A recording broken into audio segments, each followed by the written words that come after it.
अविन उस आदमी का फेस देख शॉक्ड था, लेकिन उसे ये याद नहीं आ रहा था कि उसने उसे कहाँ देखा है। वो बड़े ही ध्यान से पॉज की हुई स्क्रीन को देख रहा था। ये देख आरती ने उसे टोका, क्या हुआ अविन, तुमने वीडियो पॉज क्यों कर दिया और उस कैप वाले आदमी को घूर घूर कर क्यों देख रहे हो? अविन ने हकलाते हुए कहा, कुछ नहीं। उसका रिएक्शन देख आरती खुद से बोली, कुछ तो है जो ये मुझसे छिपा रहा है। आरती ने उससे पूछा, क्या तुमने उस आदमी को कहीं देखा है? आरती का सवाल सुन वो बुरी तरह से चौंक गया। उसने खुद से कहा, इसे कहीं तो देखा है पर साला याद ही नहीं आ रहा है। याद भी आ गया तो आरती को बताने की तो भूल नहीं करूंगा। उसने कोई जवाब नहीं दिया तो आरती ने पूछा, अविन कहाँ खो गए? अविन ने कहा, कुछ नहीं, सोच रहा था दुनिया इतनी बड़ी है, ये क्रिमिनल मिल भी पाएगा? आरती हंस दी। उसने कहा, दुनिया जितनी भी बड़ी है ना, उतना ही बड़ा हमारा पुलिस स्टाफ भी है। ये यूएस जाकर छिपा भी होगा तो हम पुलिस वाले इसे पकड़ लाएंगे। अविन ने मजाक करते हुए कहा, इतना कॉन्फिडेंस है तुम्हें अपने स्टाफ पर, वो भी 10 साल पहले के इंसिडेंट को लेकर? आरती ने उससे कहा, हाँ बिल्कुल, अब बातों में टाइम वेस्ट मत करो और आगे का वीडियो देखो। अविन ने वीडियो फिर से प्ले कर दिया, लेकिन उसका ध्यान अब वीडियो पर बिल्कुल भी नहीं था। वो मन ही मन सोच रहा था, उस कैप वाले आदमी को कहीं तो देखा है पर साला मुझे याद क्यों नहीं आ रहा।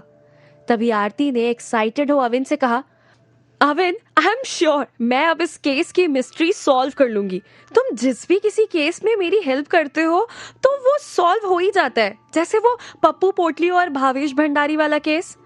ये सुन अविन के चेहरे के एक्सप्रेशन अचानक चेंज हो गए। उसका मन जोर से चिल्लाने को हुआ, लेकिन खुद के इमोशंस को कंट्रोल कर वो मन ही मन बोला, थैंक यू इंस्पेक्टर आरती। पप्पू पोटली का नाम सुन सब याद आ गया।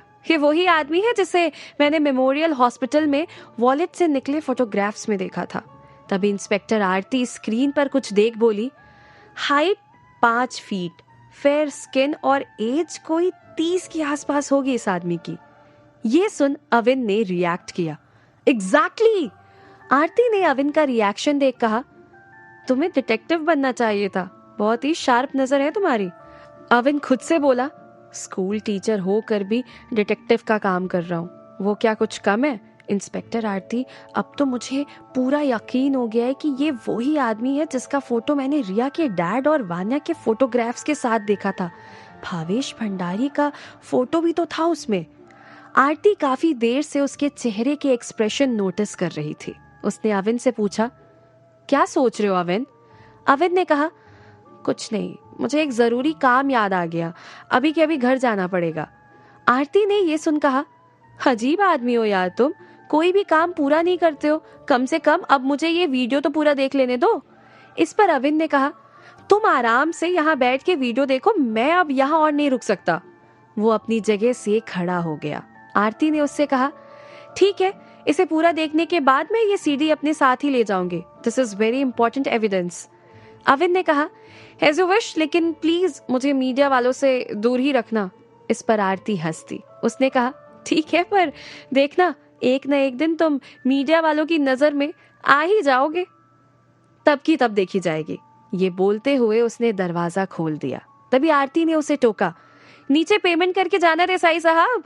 अविन हंस दिया। उसने कहा, हाँ कर दूंगा, तुम्हें देख तो यहाँ का स्टाफ अभी भी डरा हुआ होगा। ये सुन आरती ने अविन को स्ट्रेंज लुक दिया। उसने पूछा, क्यों, ऐसा क्या है मुझ में? अविन हंस दिया। उसने रूम से बाहर निकलते हुए कहा, पुलिस वाली जो हो। कुछ भी। ये बोल आरती भी मन ही मन हंसती। अविन ने रिसेप्शन डेस्क पर जाकर होटल का पेमेंट किया। तभी उसका फोन बज गया। उसने नंबर देखा तो चौंक कर बोला, शिट, मिस्टर नेगी को तो इन्फॉर्म करना ही भूल गया था कि मुझे लेट होगा। उसने तुरंत कॉल उठाया। मिस्टर नेगी बहुत ही ज्यादा गुस्से में थे। उन्होंने ऊंची आवाज में कहा, where are you idiot son in law, I am waiting for you. Avin ने हकलाते हुए कहा, काम डाउन मिस्टर नेगी, एक जगह ट्रैफिक में फंस गया हूँ, आप लंच ऑर्डर कर खाना शुरू कीजिए, मैं बस पहुंच ही रहा हूँ। मिस्टर नेगी ने उससे कहा, लंच तो मैंने ऑर्डर कर दिया है, अगर तुम नहीं आए तो रेस्टोरेंट वाले मुझे यहाँ से जाने नहीं देंगे, be sure to come. Avin ने ये सुन मन ही मन कहा, लगता है इस बुढ़े के पास रेस्टोरेंट का बिल पे करने के पैसे नहीं है। अविन की तरफ से कोई आवाज ना सुन उन्होंने फिर से पूछा, तुम आ रहे हो ना? अविन ने कहा, बिल्कुल, आपसे मुझे कुछ इंपॉर्टेंट बातें भी तो करनी है। मिस्टर नेगी ने कहा, इस वक्त खाने के अलावा मेरे पास कुछ भी इंपॉर्टेंट करने को नहीं है। अविन हंस दिया और कॉल काट दिया। होटल से बाहर निकल वो मन ही मन सोच रहा था, मुझे अब मिस्टर नेगी से मिलने से पहले घर जाकर वो फोटोग्राफ्स और चीजें कलेक्ट करनी होंगी जो पप्पू पोटली से मिलने के बाद हॉस्पिटल में मेरी जेब से निकली थी। मिस्टर नेगी खुद उस फोटो में है तो उन्हें कुछ तो आइडिया होगा। उसने फौरन टैक्सी ली और अपने फ्लैट पर आ गया। उसके फ्लैट का एक रूम वॉलेट से निकली हुई अजीबो गरीब चीजों से भरा पड़ा था।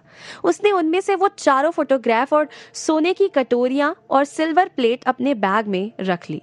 वो फ्लैट से बाहर निकल ही रहा था कि तभी उसके मन में आया, मुझे वो प्लेट भी ले लेनी चाहिए जो स्कूल में कविश बजाज से मिलने के बाद जेब से निकली थी।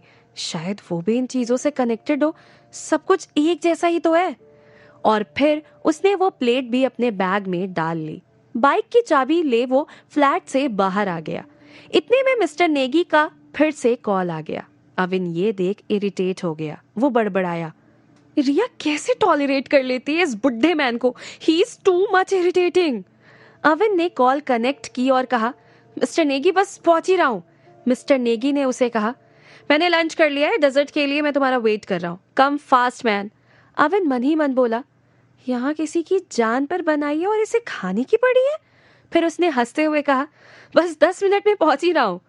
कॉल काट वो बाइक से डिवाइन रेस्टोरेंट की तरफ चला गया।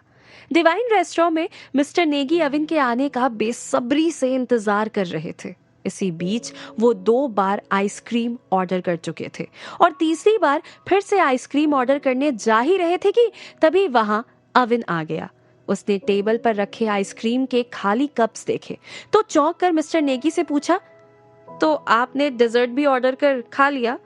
मिस्टर नेगी ने ऊंची आवाज में कहा, खाने के लिए ही तो यहाँ आया था, सो खा लिया। डोंट वरी यंग मैन, तुम्हें कंपनी देने के लिए एक बार फिर से खा लूंगा।